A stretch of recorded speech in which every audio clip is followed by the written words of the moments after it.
Feliz sábado a todos. Agradeço muito a irmã Nídia, o irmão José Mauro, toda a equipe aí por esse convite lindo, maravilhoso. E louvo a Deus pela presença de cada um de vocês aqui. E um privilégio e um desafio tão grande falar de família para vocês. Com certeza eu sou uma criança perto da maioria de vocês aqui, mas podemos estar falando do amor de Deus. E o amor de Deus é o maior remédio, o maior elixir para nossas famílias hoje, amém? Mas antes de abrir a palavra, eu gostaria de convidar aqui a minha esposa, meus filhos, a Isabel, o Adam e o Thomas. Será que eles estão por aí? Ah, estão ali. Eu gosto. Já que nós vamos falar sobre família, tenho que apresentar a família, né? E vocês precisam conhecer para orar pela minha família. Fico feliz de estar aí com alguns amigos, né? Vários amigos da associação, são membros aqui dessa igreja. Deus seja louvado pelos amigos aí que a gente pode ver, os pastores também. Eu vi o pastor Laudecir, o pastor Hamilton Menezes. E deveria pedir para vocês virem pregar aqui, né? São muito mais capazes. Mas fico feliz de poder estar aqui. Nesse momento estamos fazendo um evangelismo em Colombo. E eu peço que vocês orem. Centenas de almas ali têm se despertado pela palavra de Deus em Colombo. E até por curiosidade, eu e minha esposa estamos fazendo uma série sobre família. Minha esposa Isabel é psicóloga e estamos fazendo uma série sobre família ali em Colombo e tem despertado muita gente. Aos domingos temos as igrejas lotadas e estamos podendo ajudar a salvar vários casamentos, várias famílias. Eu peço que vocês orem porque é um desafio muito grande, o inimigo fica irado. Olha, tem havido pessoas que têm se levantado contra a gente, falando mal, querendo destruir nosso ministério, mas Deus está levantando muitos batismos, muitas famílias sendo restauradas, e alguns que a gente não consegue resolver lá na igreja, Isabel leva para o consultório, né? E mais um pouco de palavra e de consulta, ali ela pode então ajudar. Mas aqui estão os meninos, vem aqui Isabel, todo mundo vê melhor, que senão eles escondem ali. Esse aqui é o Adam. Eles são gêmeos, nasceram no mesmo dia, né? 1 minuto de diferença. E esse aqui é o Thomas. E a Isabel, estamos felizes de estar aqui. E eu gostaria de fazer uma dinâmica aqui nesse momento. Você vai fechar os olhos onde você está e vai orar por nossa família. E eu vou orar em silêncio por tua família e termino com uma oração aqui, nesse momento de consagração da família, antes de abrir a Bíblia. Tudo bem? Deixa eu segurar o Thomas aqui. Vamos lá em silêncio. Ore por minha família, pela família do pastor Claudenir, que é pastor dessa igreja.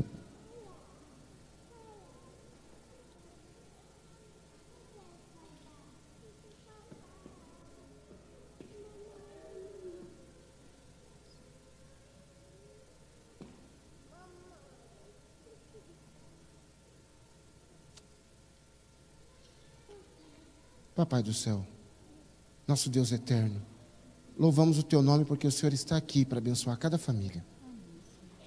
O inimigo tem feito de tudo para destruir as famílias e com certeza muitos que estão aqui têm sentido na pele o mal querendo derrubar a unidade desse lar. Mas que o Senhor venha trazer o poder do céu, o poder da Tua palavra, da oração, da igreja, para nos ajudar, para nos restaurar e que nossa família um dia possa estar no céu. Em nome de Jesus. Amém. Amém. Olha, o Thomas já saiu correndo, né? Ele está com vergonha. Pode ir. Muito obrigado, Isabel. Olha só, queridos. O Thomas, aquele que correu ali, esses dias, nós estávamos depois do culto de pôr do sol na sexta-feira em casa e eu gosto de dar uma bênção do Pai sempre depois do culto. É interessante, aprendi há algum tempo. Então eu olhei para o Thomas e falei: Thomas, Deus vai fazer de você um grande homem. Você vai ser um jovem puro, um jovem de Deus. E você vai conseguir fazer muitas coisas maravilhosas para Jesus. Falei olhando para ele. E disse: um dia você vai ser um cidadão do céu. Um dia você vai morar no céu. Ele falou: não quero morar no céu não, papai, eu quero morar nessa casa.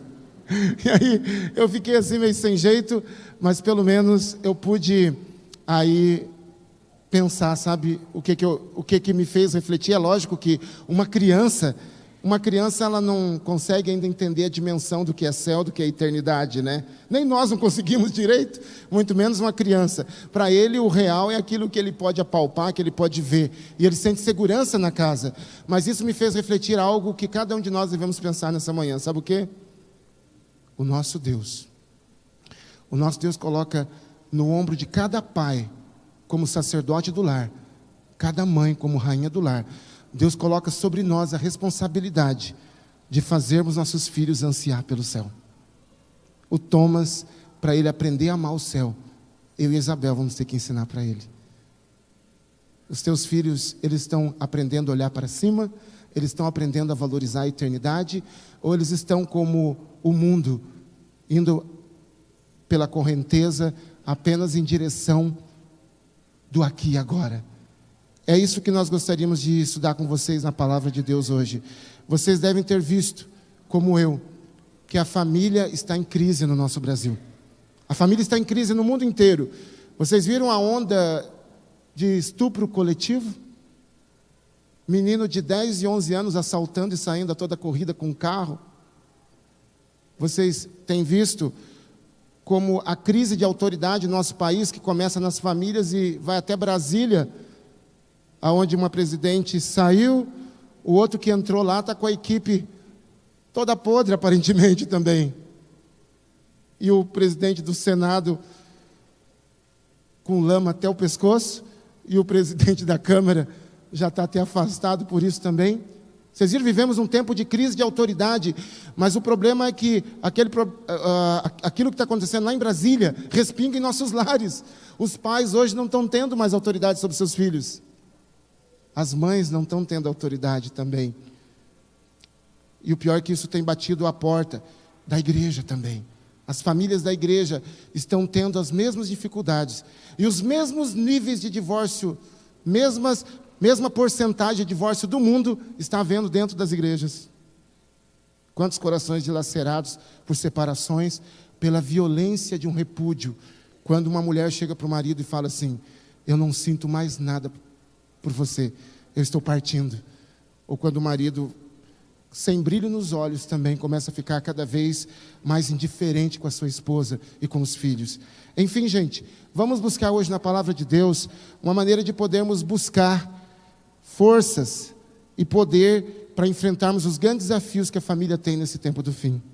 Deus quer que um dia a tua família e a minha, eu junto com Ada e também com o Thomas, possamos estar no céu, e a Isabel também. Queridos, então eu gostaria de convidá-los a abrir a Bíblia no livro dos Salmos, Salmo 19, Salmo 19 e no capítulo 7. Eu gosto muito desse texto, porque esse texto, ele fala de restauração. Salmo 19, verso 7. Que bom que vocês trouxeram a Bíblia, posso ouvir aí o farfalhar das folhas, coisa linda. 19, verso 7, a palavra de Deus tem poder. Vamos ver o que diz aqui esse verso. A lei do Senhor é perfeita e restaura a alma. O testemunho do Senhor é fiel e dá sabedoria aos simples. Vocês viram? Aqui fala que a lei do Senhor é perfeita. A lei do Senhor é perfeita, ela restaura. Deus quer restaurar o teu lar a uma perfeição sem igual. Deus quer restaurar a tua vida, quer restaurar a felicidade, o brilho nos olhos, no teu casamento, na tua vida. Mas isso passa pela lei de Deus. A lei de Deus precisa ser a nossa referência. E aliás, a lei de Deus, ela tem 3 degraus importantes. O primeiro degrau da lei de Deus é que Jesus Cristo, ele revelou o caráter de Deus ao mundo. Jesus foi a encarnação da lei de Deus. A lei de Deus é o padrão do caráter de Deus. É o padrão visível que a gente tem hoje, aqui e agora. E o Espírito Santo, a Bíblia fala que imprime a lei de Deus, aonde? No nosso coração. E isso é muito importante e fica mais evidente quando vemos aqui no Salmo capítulo 1. Vamos ver Salmo 1. Esse Salmo também exalta a lei de Deus. Salmo capítulo 1, e nós vimos aqui, vamos ver todo o Salmo, do verso 1 até o verso 6. É o Salmo que abre esse livro maravilhoso, e ele traz algo especial, porque esse Salmo é profético, sabia? Ele é profético, ele resume toda a história da salvação. Salmo capítulo 1 fala: bem-aventurado o homem que não anda no conselho dos ímpios, não se detém no caminho dos pecadores e nem se assenta na roda dos escarnecedores. Antes o seu prazer está na lei do Senhor, e na sua lei medita de dia e de noite. Ele é como árvore plantada junto à corrente das águas, que no devido tempo dá o seu fruto, e cuja folhagem não murcha, e tudo quanto ele faz será bem sucedido. Os ímpios não são assim, são como a palha que o vento dispersa. Por isso os perversos não prevalecerão no juízo, nem os pecadores na congregação dos justos, pois o Senhor conhece o caminho dos justos, mas o caminho dos ímpios perecerá. Vocês viram aqui nesse salmo, faz um contraste entre o justo e o ímpio. E o ponto-chave do justo é que ele medita na lei de Deus de dia e de noite. E esse salmo termina falando que vai haver um juízo. Que aqueles que meditaram na lei de Deus dia e de noite serão aprovados nesse juízo. E aqueles que não meditaram na lei de Deus dia e de noite estarão perdidos para sempre. Incrível, irmãos, que nesse salmo nós vimos também a importância da lei de Deus. E veja então, nesses dois salmos que a gente viu, a lei de Deus restaura a alma, a lei de Deus precisa ser o instrumento, o objeto de nossa meditação de dia e de noite. E vamos ver então, esse salmo ele traz o caminho da justiça, porque o verso 6 fala, o Senhor conhece o caminho do justo. Vocês já viram também o Salmo 23, fala, o Senhor me guia pelas veredas da justiça. Salmo 23, verso 3. Deus nos guia pela vereda, a vereda é caminho. Deus nos guia pelo caminho da justiça. E um dia Jesus disse, eu sou o caminho, a verdade e a vida. Então a justiça é o caminho do justo, é o caminho que termina lá na linha de chegada da esperança da volta de Jesus. E então nós, quando aceitamos a Cristo como Salvador, nós passamos a andar no caminho da justiça. E aqui no Salmo 1, fala que, no verso 2, que o prazer do justo, o prazer do vencedor, está na lei do Senhor e nela medita de dia e de noite. Você tem meditado na lei de Deus dia e de noite? Esse é o segredo que fala aqui. Três vantagens de você meditar na lei de Deus dia e de noite. 3 produtos dessa meditação. Olha qual é o primeiro. O primeiro fala ali produtividade. Fala que você será como planta, uma árvore plantada junto à corrente das águas, que no devido tempo dá o seu fruto. Vejam bem, então no devido tempo dá o fruto, então a vida da família que medita na lei de Deus de dia e de noite será uma família produtiva. Uma família que vai ter muita produtividade, que vai ter muitos frutos. Uma árvore plantada junto à corrente das águas que dá muito fruto. O segundo ponto, estabilidade. A folha nunca murcha. Pode vir inverno de provações, pode vir verão com sol escaldante. As folhas dessa árvore, as folhas dessa família são estáveis. Não fica naquele alto e baixo, um dia está bem, outro dia está mal. Não, estabilidade, é isso que nós precisamos muito nesse século 21. Estabilidade. E outro ponto, excelência. Tudo que você, pai, faz, bem sucedido. O pai e a mãe se tornam um Midas. Já viu a lenda do Midas? A boa lição do livro, dessa história de Midas, tudo que ele tocava virava ouro. O teu filho vira ouro, a tua filha vira ouro. Todo mundo diz assim, esse filho foi muito bem criado, essa filha foi muito bem criada, essa menina vale ouro. Por quê? Porque o homem que é justo, o pai que é justo, a mãe que é justa, tudo que faz será com excelência, tudo será bem sucedido. Aquele jovem, aquele homem de negócios que vive meditando na lei de dia de noite, ele é restaurado a cada dia, ele tem uma referência muito alta, ele cresce, ele faz com que tudo que ele toque vire ouro. Que maravilha, amigos. Produtividade, estabilidade e excelência. E qual que é o segredo que vem aqui? Meditar na lei de Deus de dia e de noite. Mas tem mais um segredo unido a esse. O verso 3 fala no comecinho dele. Ele é como árvore plantada junto à corrente das águas. Como esse salmo é profético, águas na profecia representam o quê? Espírito Santo. Jesus disse ali em João capítulo 7, aquele que tiver sede, venha a mim, e eu lhe darei a água da vida, e do seu coração, do seu interior, fluirão rios de água viva. Você está precisando dessa água viva? Você está precisando dessa água viva que renova-se a cada dia? Jesus diz, aquele que crê em mim, do seu interior, fluirão rios de água viva. E no capítulo 7 de João, o apóstolo fala que Jesus ali se referia ao quê? Ao Espírito. E a mesma coisa ele falou para a samaritana junto ao poço, João capítulo 4. Ele falou: quem beber dessa água do poço volta a ter sede, mas aquele que beber da água que ele der, esse nunca mais terá sede. Quando você bebe da água do Espírito Santo, quando o Espírito Santo ele vem para a tua vida, ele te dá uma antecipação do céu, um tira-gosto do céu para aquele coração, para aquela família, e você não precisa de mais nada para ser feliz. É um tira-gosto do céu, uma amostra grátis do céu. É quando você tem essa água a jorrar dentro de você. Quando você medita na lei de Deus de dia e de noite, você é como árvore plantada junto à corrente das águas. O Espírito Santo vai conduzir essa meditação. O Espírito Santo vai conduzir essa transformação. Ele vai te dando um coração novo, vai te fazendo mais que vencedor. É por isso que Jesus falou nas bem-aventuranças: bem-aventurado aquele que tem fome e sede de justiça, sede do Espírito Santo, fome da verdade de Deus, da palavra de Deus, da lei do Senhor. Vocês estão vendo? Produtividade, estabilidade e excelência. Você quer isso na tua vida? A maioria hoje vive na mediocridade. Espero que nenhum lar aqui seja medíocre.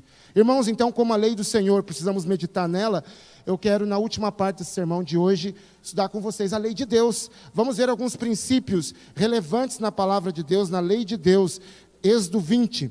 Vamos ver que princípios, como os princípios da lei de Deus, podem revolucionar o nosso lar, a nossa família hoje. Êxodo capítulo 20. Hoje muitas pessoas falam que a lei é relativa, né? A mente pós-moderna diz que cada um tem suas próprias verdades. Cada cabeça uma sentença. Há muitos hoje irmãos cristãos que dizem que a lei é só para os judeus. Mas eu vi no Salmo 1 que não. Faz parte de todo um plano de salvação que termina com o juízo final. E agora, em Êxodo 20, nós vamos tentar meditar um pouquinho. A gente teria que falar uma semana toda aqui para explicar para vocês bem essa lei. Mas hoje tentar resumir em alguns minutos alguns princípios importantes dessa lei para a nossa família do século 21. E a lei de Deus fala que do capítulo 1 até... Aliás, do capítulo 20, verso 1 até o 17. Permita ler para vocês. Fala assim: então falou Deus todas estas palavras: eu sou o Senhor teu Deus que te tirei da terra do Egito, da casa da servidão. Não terás outros deuses diante de mim. Verso 4, segundo mandamento: não farás para ti imagem de escultura, nem semelhança alguma do que há em cima nos céus, nem embaixo na terra, nem nas águas debaixo da terra. Não as adorarás, nem lhes darás culto, porque eu sou o Senhor teu Deus. Deus zeloso, que visita a iniquidade dos pais nos filhos, até a 3ª e 4ª geração daqueles que me aborrecem. E faço misericórdia até 1000 gerações daqueles que me amam e guardam os meus mandamentos. Não tomarás o nome do Senhor teu Deus em vão, porque o Senhor não terá por inocente o que tomar o seu nome em vão. O verso 8: lembra-te do dia de sábado para o santificar. 6 dias trabalharás e farás toda a tua obra. Verso 10, mas o 7º dia é o sábado do Senhor teu Deus. Não farás nenhum trabalho, nem tu, nem teu filho, nem tua filha, nem teu servo, nem tua serva, nem o teu animal, nem o forasteiro das tuas portas para dentro. Porque em 6 dias fez o Senhor os céus, a terra, o mar e tudo que neles há. E ao 7º dia descansou. Por isso o Senhor abençoou o dia de sábado e o santificou. O 5º mandamento, verso 12: honra teu pai e tua mãe, para que se prolonguem os teus dias na terra que o Senhor teu Deus te dá.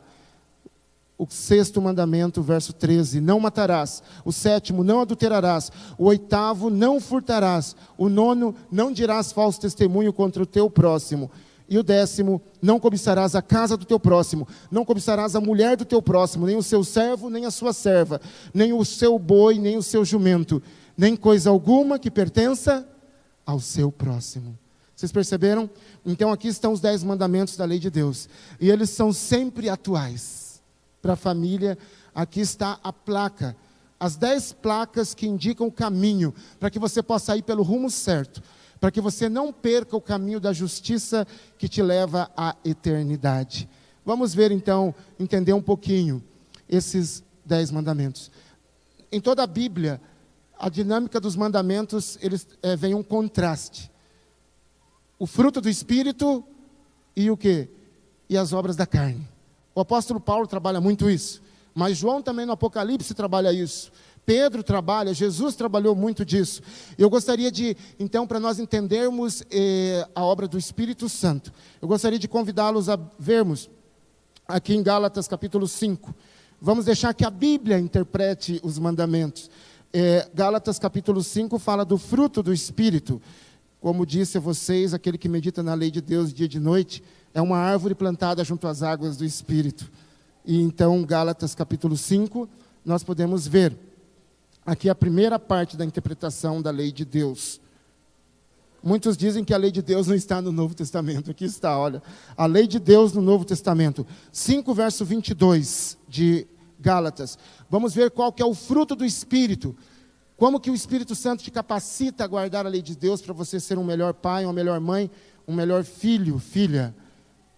Gálatas 5, verso 22 diz assim: mas o fruto do Espírito é amor, alegria, paz, longanimidade, benignidade, bondade e fidelidade. Mansidão, verso 23, domínio próprio. Contra essas coisas não há lei. Vocês viram? Então podemos ver, eu quero ver primeiro com vocês os 6 últimos mandamentos. Por quê? Porque primeiro eu quero massacrar todo mundo. Eu quero primeiro dar uma biblada em cada um de vocês. Nós precisamos ver como nós somos fracos, para depois nós buscarmos a força. Eu costumo dividir os mandamentos em 2 partes, como Jesus dividiu.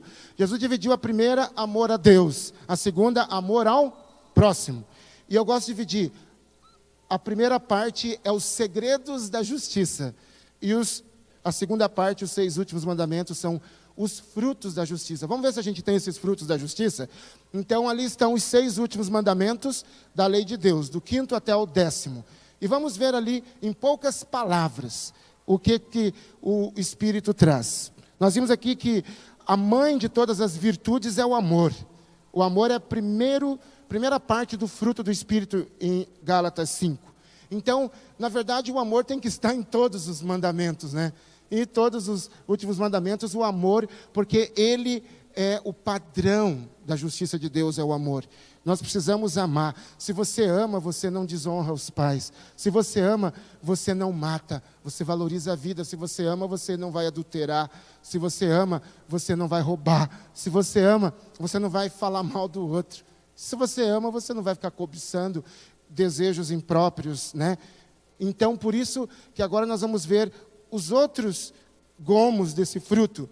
Nós vimos lá, então, no 5º mandamento, que fala honrar pai e mãe, a bondade. A bondade. O filho que é bom, ele respeita o pai. O pai que é bom, conquista a autoridade do filho. Não é verdade? O 6º mandamento, não matarás. Precisamos respeitar a vida. E para respeitar a vida, você tem que ter paciência, né? Olha só, o 7º mandamento fala: não adulterarás. Fidelidade é um ingrediente muito importante no casamento. Uma coluna de um casamento, de um compromisso, de uma aliança a 2, é a fidelidade, que é um fruto do Espírito.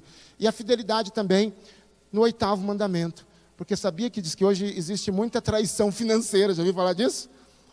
Até Salomão Schwarzman, da Band News FM, um dia, ele fazendo uma crônica, ele falou: eu ando sempre de mãos dadas com a minha esposa, porque se eu soltar as mãos dela, ela vai às compras. E não é só a mulher que às vezes gasta em demasia, os homens também. A mulher gosta às vezes de gastar com roupa, com sapatos, e o homem gosta de gastar às vezes com um carro mais novo, ou com rodas novas para o seu carro, e assim por diante, não é verdade? Então segurem bem a mão da esposa, isso é romântico, né? E te protege até a tua conta bancária. E quando você gasta sem ela saber, ou ela gasta demais sem ele saber, traição financeira. Isso aí tem dado muitos divórcios. Diz que, em primeiro lugar, os divórcios hoje é por causa de traição na área física. Em segundo lugar, questão financeira, hein, gente? Cuidado. Precisamos nos cuidar disso. Amor, também no 9º mandamento, benignidade. Benignidade é fazer o bem. Falar bem dos outros. Bem dizer os outros. E amor, no 10º mandamento, o fruto do Espírito é o quê? Paz e alegria. Paz é um sentido de que você está completo. Contentamento. O apóstolo Paulo dizia: aos Filipenses: aprendi a estar contente em toda e qualquer situação. A paz e alegria. Alegria, eu estou contente com o que eu tenho. Eu não preciso cobiçar o que é dos outros. Eu não preciso ficar achando que a grama do vizinho é mais verde. Não é verdade? Deixar Deus ser o Senhor dos meus desejos. Esse é o 10º mandamento.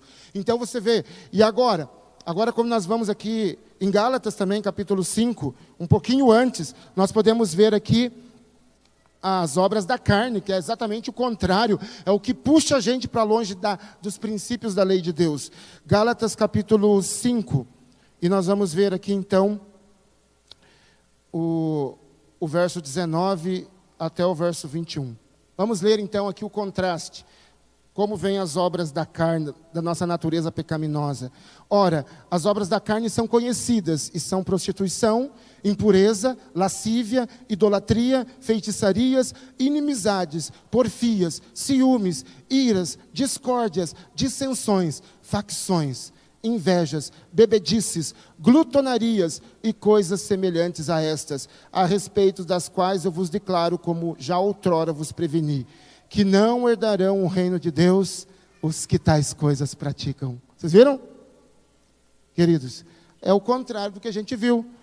A carne nos leva à desobediência. Lá em 3 Timóteo capítulo 3, aliás, 2 Timóteo capítulo 3, fala que nos últimos dias os homens seriam avarentos, desobedientes aos pais, né?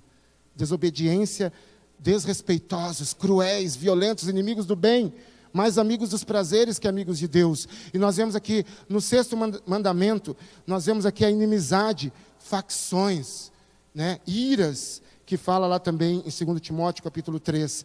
Nós vemos também, aqui fala de impureza, fala de lascívia, fala de prostituição, transgressões do 7º mandamento, que destrói as famílias, destrói os casamentos. O oitavo fala que os homens às vezes são avarentos. Vários textos que falam das obras da carne no Novo Testamento mostram que a avareza é algo terrível. Vamos ver aqui, 2 Timóteo capítulo 3, vamos ver que isso aqui completa bem a ideia das obras da carne que Paulo falou em Gálatas 5. 2 Timóteo capítulo 3, fala aqui no verso 1 até o verso 5. Quero que vocês procurem, para que nós possamos juntos participarmos dessa leitura. Sabe-se, porém, isto: nos últimos dias sobrevirão tempos difíceis, pois os homens serão egoístas, avarentos, jactanciosos, arrogantes, blasfemadores, desobedientes aos pais, ingratos, irreverentes, desafeiçoados, implacáveis, caluniadores, sem domínio de si, cruéis e inimigos do bem, traidores, atrevidos, enfatuados, mais amigos dos prazeres do que amigos de Deus, tendo forma de piedade, negando-lhe, entretanto, o poder. Vocês viram? Nós vemos então, aqui fala dos avarentos. Avarento é aquela pessoa que ama mais o dinheiro do que a Deus. Ama mais o dinheiro do que a família. Cuidado, aqueles homens que são seguros demais. Eu tinha um amigo que a esposa um dia o deixou. Várias coisas que ele fez foi matando todo o afeto que ela tinha por ele. E uma das coisas, ele era tão controlador na questão financeira, que quando ela queria ir comprar alguma coisa na mercearia ali da esquina, ele dava R$10, e quando ela voltava, ele reclamava do troco. E brigava com ela, se ela tivesse comprado alguma guloseima para ela ou para o filho. Nós devemos ser controlados, devemos cuidar, mas amor ao dinheiro demais, controle demais, é avareza. Isso é pecado, isso destrói a família. E também a Bíblia fala que os homens seriam muito mentirosos. Está ali em Apocalipse capítulo 22, vamos ver? Apocalipse capítulo 21 e também no capítulo 22 traz outra lista das obras da carne. E nós vamos ver Apocalipse capítulo 21 e o verso 8 primeiramente. 21 e verso 8. Ali diz assim, quanto porém aos covardes, aos incrédulos, aos abomináveis, aos assassinos, aos impuros, aos feiticeiros, aos idólatras e todos mentirosos, a parte que lhe cabe será no lago que arde com fogo e enxofre, a saber, a segunda morte. Vocês viram? Aqui fala dos mentirosos. Falso testemunho, falar mal dos outros. O capítulo 22, verso 15. Que fala ali: fora da cidade ficarão os cães, os feiticeiros, os impuros, os idólatras, os assassinos e todo aquele que ama e pratica a mentira. Vocês viram? Então, tudo aqui falando que fica fora da cidade, que cairá no lago de fogo da destruição final, os mentirosos e aqueles que são impuros. Os cães aqui não é o teu cachorrinho poodle que você tem lá em casa não, tá? Os cães aqui são aqueles que praticam pecados muito nojentos. Queridos, então nós vimos aí o fruto da carne e o fruto do Espírito. Nós vimos como que a lei de Deus se encaixa a tudo isso. O caminho da justiça de Deus passa por aí. E nós podemos então resumir tudo isso em algumas palavras. Uma aplicação especial gostaria de fazer com vocês aqui nesse momento. O quinto, os 6 últimos mandamentos, o quinto traz o quê? Autoridade. Deus, Ele quer que o homem seja sacerdote do lar e tenha autoridade. Deus quer que o homem tenha autoridade sobre os filhos. Deus quer que os filhos respeitem a autoridade dos pais. Por isso que Ele disse: honra teu pai e tua mãe. Mas só que esse mandamento, ele traz outra história bem importante. A Bíblia fala muitas vezes: quem quer ter autoridade tem que ter amor. Tem que conquistar a autoridade. A Bíblia fala também que o homem deve ser o cabeça da família. O homem tem que ser o cabeça da mulher. E as mulheres hoje querem ser independentes. Algumas trabalham e falam: eu trabalho para ganhar meu dinheiro, que eu não quero depender de homem, não é assim? O quinto mandamento, Deus diz não à independência. A mulher não deve ser independente do homem, nem os filhos independentes dos pais. É um caminho de tristeza. A vida é reduzida e a eternidade é perdida quando você quer viver independente dos teus pais, quando a mulher quer viver independente do seu marido, ou mesmo o marido viver independente da esposa. Devem se fazer uma parceria onde o homem tem que ser o cabeça, mas a Bíblia fala que para o homem ser cabeça, Efésios 5:25, o homem tem que amar a mulher como Cristo amou a igreja. E Cristo amou a igreja, gente, apanhando da igreja. Cristo amou a igreja, morrendo pela igreja. Ele não desistiu da igreja, mesmo sendo rejeitado tantas vezes por ela. Você só conquista a autoridade sobre os teus filhos, sobre a tua educação. Demonstrar que se sacrifica por eles. E os filhos têm o dever de respeitar a autoridade dos pais. Queridos, não temos tempo de ficar entrando em detalhes, mas o 6º mandamento tem a ver com controle e com temperança. Como que tem a ver com controle? Por que uma pessoa mata o outro? Quando uma pessoa mata, às vezes porque perdeu o controle, né? Perdeu o controle das emoções, no momento de raiva, dá um tiro, matou. Mas só que a Bíblia fala, ali no livro de 1 João, no livro de 1 João, capítulo... Vamos ver ali, gente. Isso aqui é muito importante, temos que usar a palavra. Outro dia eu li que um texto da Bíblia vale mais do que 1000 argumentos. Então precisamos ver aqui 1 João, capítulo 3, e o verso 15. 1 João capítulo 3, verso 15. Aqui o Senhor revela para nós algo fantástico. O apóstolo João, inspirado por Deus, ele escreveu: todo aquele que odeia o seu irmão é assassino. Ora, vós sabeis que todo assassino não tem vida eterna em si mesmo. Quem odeia o seu irmão é assassino. Por quê? O ódio é uma forma de controle. Quando você não perdoa outra pessoa, é porque você quer ficar com poder sobre ela, não é assim? Quantos casais que se brigam e o homem fica ali emburrado? Sabia que são os homens que costumam emburrar mais do que as mulheres? Mas as mulheres também emburram. E não conversa. E eu conheci um casal no outro distrito que eu estava o ano passado, em que o rapaz, ele emburrava, ficava uma semana sem conversar com a esposa. Aí ela ficava tão fragilizada que ela se submetia e que ela voltava atrás e falava: eu estava errada. Controle. Quando a pessoa emburra, é controle. Quando a pessoa odeia e não perdoa, é controle. Quando uma pessoa também se ira, nós vemos ali que ira e inimizades faz parte da transgressão desse mandamento. O homicídio é apenas o clímax do controle. Quando uma pessoa não consegue, lá o traficante não consegue controlar o coitado do drogado que deve para ele, ele não consegue fazer com que o cara pague, ele vai lá e dá um tiro na cabeça dele, não é assim? É a maneira máxima de controlar. Ou eu te controlo, ou eu desisto de você. Não é assim? em alguns casamentos, em algumas famílias: filho, ou você me obedece ou pode sair de casa. E quantas vezes eu já vi histórias assim, de pais, que a filha ficou mãe solteira, ficou grávida solteira, coitadinha, e o pai jogou ela para fora. Aí é que os corvos tiveram festa. Não é assim? Ou eu te controlo, ou eu desisto de você. Isso que diz o 6º mandamento. Você nunca deve desistir das pessoas, você nunca deve matar as pessoas, você nunca deve deixar de dar o perdão, você nunca deve deixar de amar e amar sempre, ter a paciência, como diz o fruto do Espírito. Nós não temos que controlar ninguém. Mas também o 5º mandamento fala de temperança, porque lá nós vimos no fruto da carne está gulodices, bebedeiras, não é assim? Por que gulodices, bebedeiras? Porque o nosso corpo é o templo do Espírito Santo. E se você se alimenta daquelas coisas que fazem mal para a tua saúde, você também não está respeitando a vida. Nós precisamos respeitar a vida. Como é que está a mesa da tua casa? Como é que está a mesa da tua casa? Para que tomar refrigerante? Só açúcar e água colorida, né? Água doce e colorida, que traz diabetes e câncer e obesidade.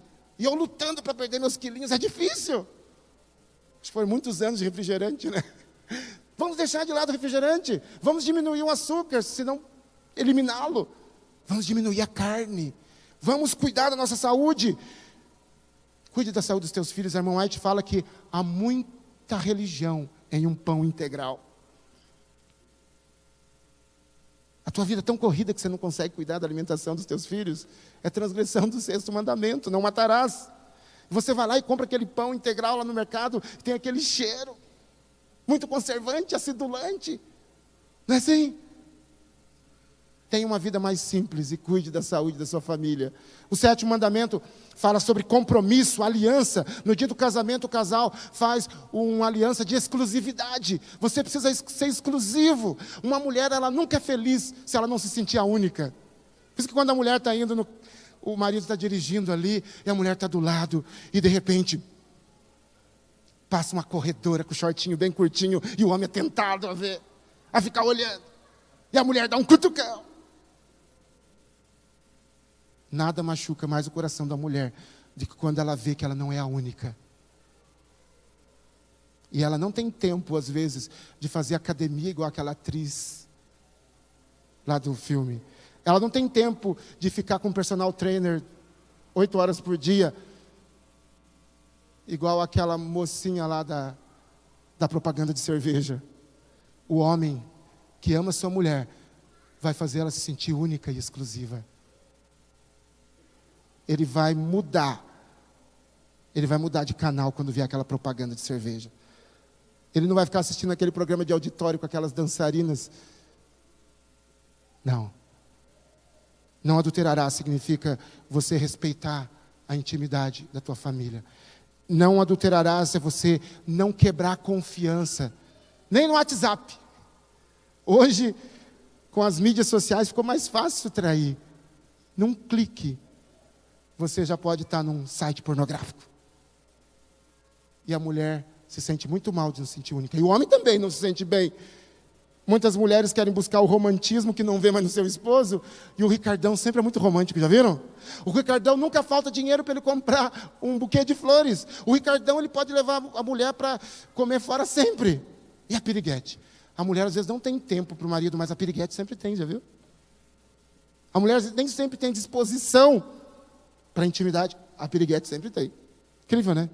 Então, não vamos trabalhar com competição, mas vamos ser cristãos, marido e mulher, pessoas de confiança. E os solteiros, será que os solteiros não entram aí?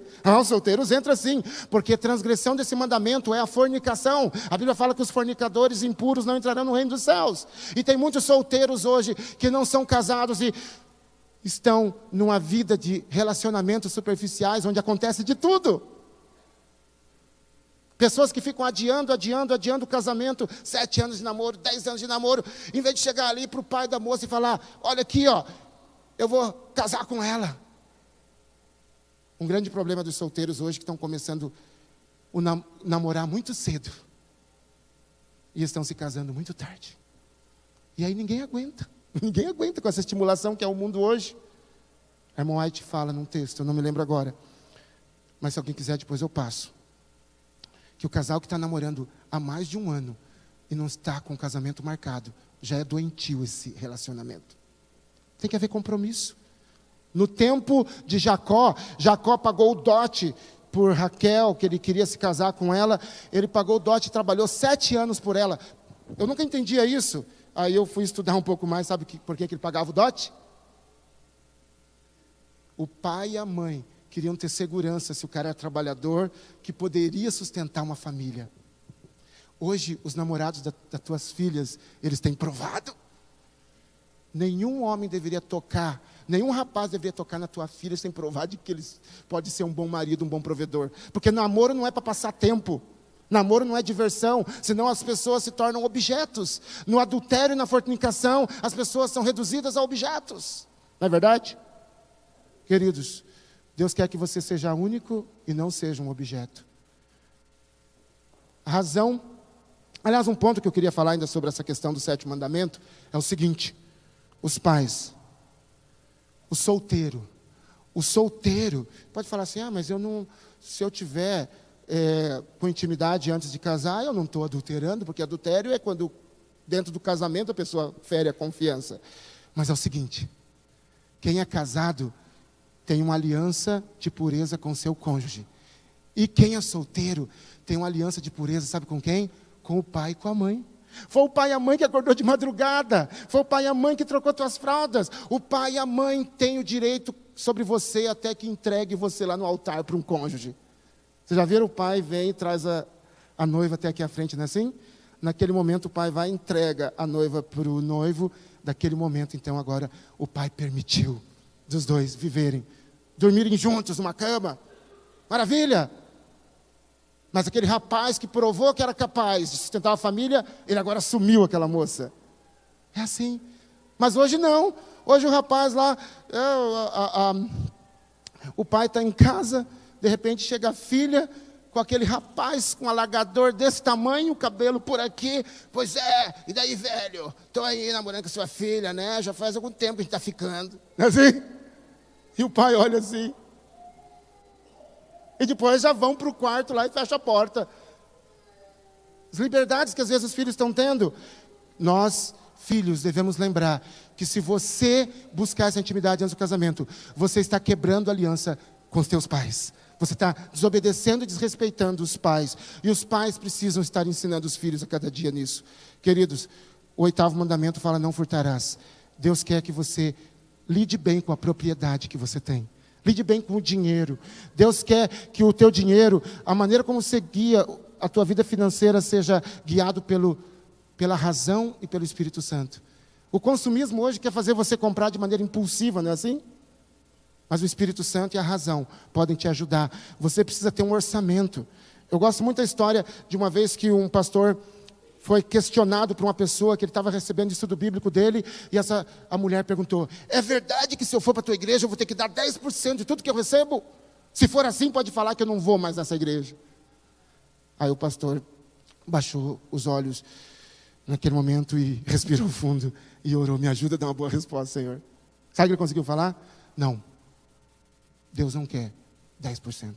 Ai, que bom, ela falou, que alívio. Falou: não, Deus quer tudo. Ela regalou o olho. Sim, Deus quer tudo nas mãos dele. E daí ele vai usar 10% para salvar o mundo e 90% para salvar a tua família. Vocês estão vendo? É por isso que lá em Malaquias capítulo 3, verso 8 a 10 fala que se você não devolve o dízimo e as ofertas, a tua propriedade já não está espiritualizada, não está em cima da rocha. E você não está investindo na eternidade. É por isso que tem que haver orçamento, porque o marido e mulher, eles não devem um ter mais privilégio que o outro. Os filhos, todos devem ser incluídos no orçamento. Deve haver orçamento porque tem que ter planejamento, senão vira bagunça. Você vai receber o 13º. Alguns vão receber agora no meio do ano. Se o 13º vai servir apenas para pagar contas, é um problema. Porque no orçamento você tem que ter o quê? Tem que ter reservas. Porque se você não tiver reservas, vai vir imprevistos. Se você não tiver reservas, você nunca vai realizar os teus sonhos e os sonhos da tua família. E às vezes o filho está com um tênis de R$1.000 E a esposa está lá com a máquina quebrada, a máquina de lavar, há uns meses e você não tem dinheiro para arrumar. Tem que haver orçamento, tem que haver cuidado, porque se não houver orçamento vai haver roubo, porque daí você vai ficar inadimplente e você vai começar a dar calote nas suas dívidas, senão você não vive. A irmã White fala que nós temos que viver a pão e água, mas pagar as nossas contas. Irmãos queridos, o poder da língua é o 9º mandamento. O poder das palavras. Você não tem o direito de expor as outras pessoas. Você não tem o direito de atacar, arranhar o nome de alguém, a imagem de alguém. O maior bem que uma pessoa tem é o seu nome. Você nunca deve expor uma pessoa. Se alguma pessoa te ofender, errar com você, a Bíblia fala, Jesus falou em Mateus 18, vai e fala com ele só. Você vai e fala apenas com a pessoa para não expor.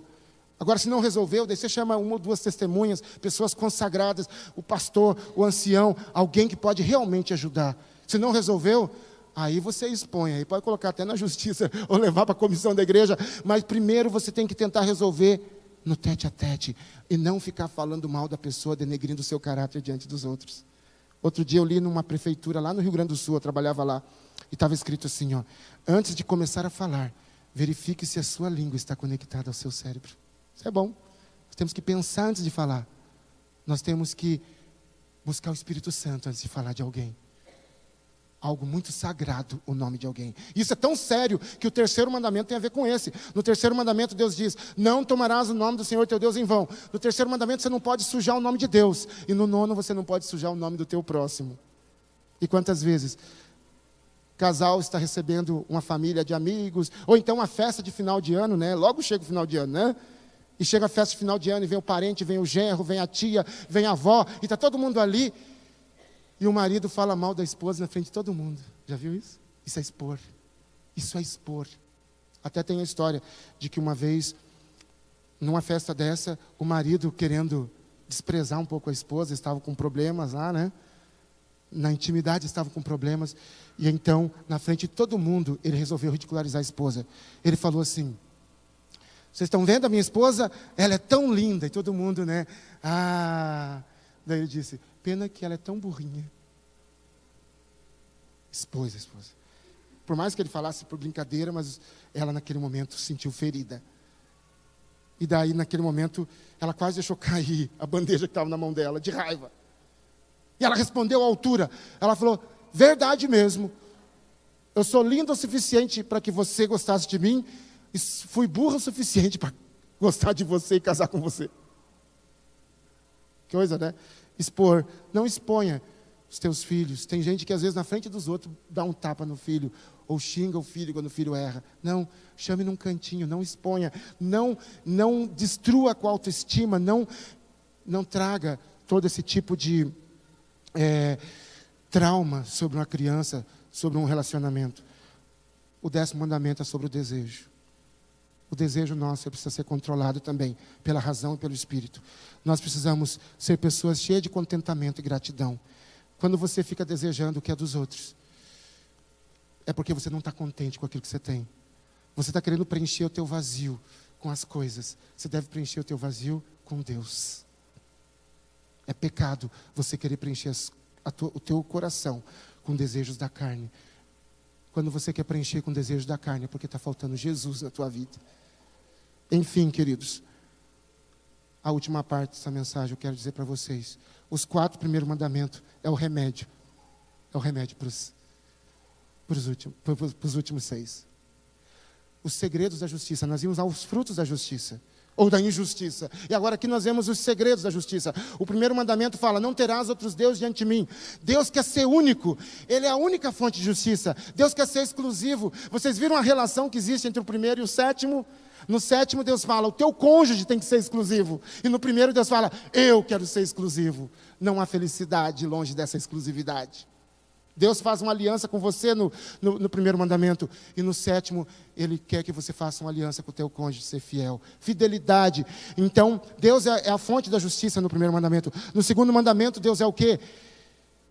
Deus é o canal da justiça. Deus quem? Jesus. No 2º mandamento, Deus fala, não farás para ti imagem de escultura. Por que Deus fala que não vai fazer imagem? Deus quer dizer, a única imagem perfeita minha é Jesus. A encarnação de Cristo foi uma maneira de Deus revelar a sua imagem em algo mais palpável para nós. E então, cada família tem que olhar para Jesus. Jesus é o canal dessa justiça de Deus para mim e para você. E então, quando Deus fala assim, não terás outros deuses diante de mim, Deus está querendo dizer, os ídolos desse mundo, que são concorrentes de Jesus, todos os ídolos são concorrentes de Cristo. Esses ídolos são uma referência muito pequena. Você não vai crescer muito enquanto estiver com esses ídolos. Por isso que os ídolos são muitos. Os ídolos são muitos porque cada um é para uma área da vida. Eles não são completos. Agora Jesus é a imagem completa. Ele disse um dia para Filipe, quem vê a mim, vê ao Pai. João capítulo 14. Queridos, você tem que ter uma comunhão com Deus através de Jesus. Ele é o único mediador entre Deus e os homens. Cada família precisa ter isso. O terceiro mandamento fala, não suje o nome de Deus, não tome o nome de Deus em vão. Ou seja, pessoas com vida dupla. Aqui na igreja, santarrão. E lá em casa, desce-lhe lenha, né? Através de palavras, através de gestos. A pessoa agressiva, violenta. Vocês estão entendendo? Então Deus está querendo dizer para todos nós aqui nesse terceiro mandamento, eu não aceito hipocrisia, eu não aceito vida dupla. E esse terceiro mandamento é o único que Deus colocou juízo. No dia do juízo não vai ser inocente quem tomar o nome de Deus em vão. Ou seja, você, quando você tem o nome de cristão e não vive como um cristão deve viver, você está sujando o nome de Deus. Porque daí já viram pessoas que falam assim, se ser cristão é ser igual aquele fulano ali, eu não quero ser. Já viram isso? A pessoa suja o nome de Deus. E aí eu me lembro do Alexandre o Grande, que um dia ele chegou para um soldado muito indisciplinado. Alexandre chegou assim para aquele soldado e falou, como é que é teu nome? Ele ia corrigir o soldado. E o soldado falou, meu nome é Alexandre. Diz que ele pegou aquele jovem pelo colarinho. Você está sujando o nome do imperador? Ou muda de vida, ou muda de nome, rapaz. Jesus deveria chegar em muitos de nós e dizer, ou muda de vida, ou muda de nome. Porque muitos de nós somos hipócritas. Esse povo me honra com os lábios, mas o seu coração está longe de mim. O teu filho vai ser aquilo que você é. O teu filho vai repetir aquilo que você faz. Será que você é um bom modelo para o teu filho? O quarto mandamento. O quarto mandamento fala para descansar no sábado. Descansar na justiça de Deus. Ou seja, o sábado quer dizer assim, ó, Deus faz as obras e você descansa nas obras dele. É o Espírito Santo que produz o fruto em você e através de você. Não queira produzir com tuas próprias forças. Isso é justiça própria. Quando você tenta ser cristão e ter um caráter com as tuas próprias forças, você só se cansa. Por quê? Porque a nossa justiça são trapos imundos, elas não salvam. E aí eu me lembro de Marta. Maria aos pés de Jesus buscando a justiça verdadeira. E Marta correndo de um lado por outro, querendo agradar Jesus com quitutes, com sobremesas e com almoço gostoso. E daí de repente ela fica brava. Jesus, manda minha irmã trabalhar. Calma, Marta, calma. Não corra muito, Marta. Maria escolheu a boa parte e esta não lhe será tirada. Esse é o descanso do sábado, é o descanso que Maria tinha de descansar nas obras de Jesus. Jesus faz as obras por você, Ele é o Criador, Ele é o Salvador. Em 6 dias fez o Senhor o céu e a terra, as obras de Deus são perfeitas. A Bíblia fala em Gênesis 1:31, tudo que Ele fez era muito bom. Você quer que a tua família seja maravilhosa? Você tem que cair aos pés de Jesus, para que Ele coloque essa justiça dentro de você. Aquele que é justo, ele medita na lei de Deus de dia e de noite. O Espírito Santo vai introjetando as obras de Deus no seu coração. E vai ser um melhor pai, uma melhor mãe, uma melhor família, maior produtividade, maior estabilidade, excelência sem limites. Vocês querem andar nesse caminho da justiça? Vocês querem produzir esse fruto da justiça? Queridos, eu termino contando para vocês a história. A história de uma família. Quando eu li essa história, eu me emocionei bastante. Porque uma família é algo tão importante para nós. E você nessa manhã, eu creio que você pode meditar um pouco na tua vida, no teu caráter e na tua família. Eu li a história de uma família que era um líder da igreja adventista. Ele era um grande líder de uma igreja. Ele era um grande ancião, admirado por muitos. A esposa dele era diretora do Ministério da Mulher, também muito admirada. Só que o que ninguém sabia é que em casa o relacionamento deles estava um bagaço. Muitas vezes eles brigavam de manhã enquanto estavam indo para a igreja. Um dos episódios foi um dia que ela, na hora que estava saindo, ela, ai meu amor, eu esqueci a escova do cabelo, eu preciso dar uns retoques lá no banheiro da igreja. Ele fez uma briga tão grande, eu não acredito que eu vou chegar atrasado de novo por causa de você, isso denigre minha imagem. E brigaram e já ficaram de cara virada, emburrados um com o outro. E ela ficou ferida. E daí na hora que ele tinha que liderar, que ele tinha que pregar, ele tinha força? Ele não tinha o Espírito Santo. Queridos, aquele homem estava sofrendo muito, porque ele estava vivendo uma vida dupla. Na frente dos irmãos ele era santarrão, mas de domingo a sexta, os filhos e a esposa não respeitavam nem um pouquinho a sua autoridade. Ele era um grande profissional, tinha carrão, tinha uma casa enorme, mais de 400 metros quadrados, tinha todos os móveis que a esposa queria. Cada filho tinha todas as mídias dentro dos seus quartos. Ele não tinha autoridade nenhuma sobre os filhos. A menina de 13 e o menino de 15 não iam mais na igreja. E os dois estavam com seus namoradinhos e dormiam juntos, tinham vida sexual ativa. E o pai já tinha falado tantas vezes, mas não adiantava. O pai não tinha autoridade. Ele tinha uma empresa onde ganhava milhares de dólares por ano. Diante da sociedade, ele era um homem de sucesso, mas lá dentro ele sabia que estava todo arrasado. Amigos, um dia ele foi no encontro de casais, onde um grande pastor estava falando sobre família, e chegou ao final, ele chorando, depois do apelo daquele homem, foi e falou: por favor, me ajude. E contou todo esse drama da família dele. Aquele homem falou: eu vou te ajudar, eu vou assessorar você, não vou cobrar nada, mas você vai ter que se dispor a fazer algumas coisas bem dolorosas. Uma das coisas até eu acho que ele exagerou mesmo. Uma das coisas que ele falou é o seguinte: você tem que morar numa casa menor, para que a tua vida seja mais simples. Você tem que fazer um acordo com os teus filhos, de fazer o culto com eles todo dia de manhã, culto familiar. Mas antes do culto familiar, você tem que ensinar eles a ter o primeiro momento com Deus. Você vai lá e você vai estudar a liçãozinha com eles quando eles acordarem. Você vai amar teus filhos mais que tudo. Você vai deixar de lado essa empresa, e você vai trabalhar num negócio onde você ganhe menos, mas tenha mais tempo para tua família e para teus filhos. E aquele homem foi assessorando e falando de vários princípios que a gente viu aqui nessa manhã. E ele fez. Dali 2 anos, aquela família estava transformada. Quem medita na lei de Deus dia e de noite se torna produtivo, se torna estável, recebe uma excelência acima da mediocridade dessa vida. Aquele homem não tinha mais tanto dinheiro, ele não tinha mais aqueles ternos bem cortados, mas ele tinha uma família que era um exemplo. Os filhos voltaram para a igreja, e a sua esposa respeitava a sua autoridade. A sua esposa tinha brilho nos olhos, e a vida de todos era muito feliz. É uma família que hoje está rumo à eternidade.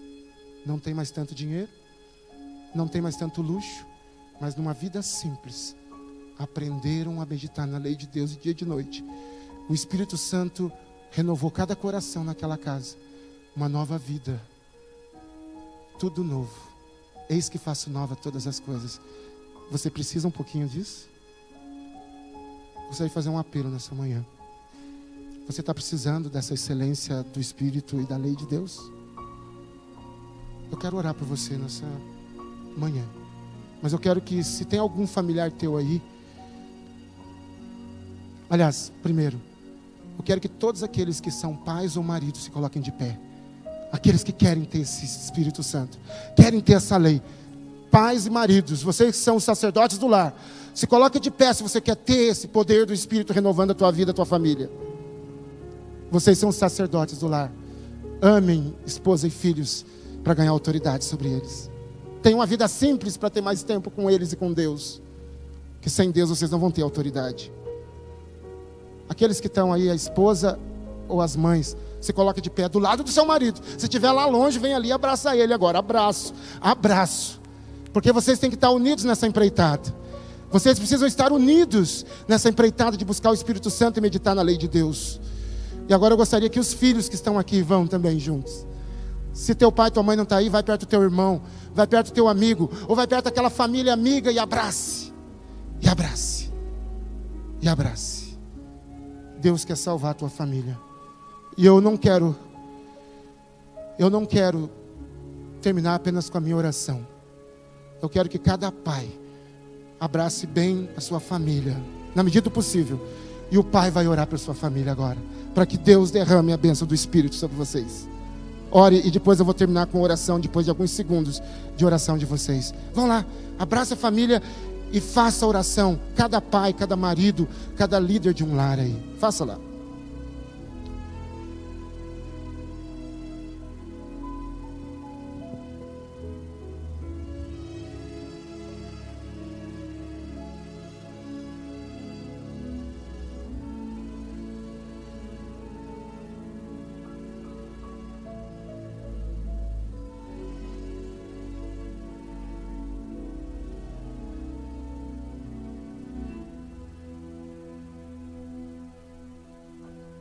Pai querido, Deus eterno, isso que está acontecendo aqui, agora, oxalá seja um estilo de vida dessas famílias. Que o Senhor abençoe cada família, que aprendam a buscar a justiça em Deus. E que assim o fruto da justiça, do Espírito Santo, abençoe a vida de cada um.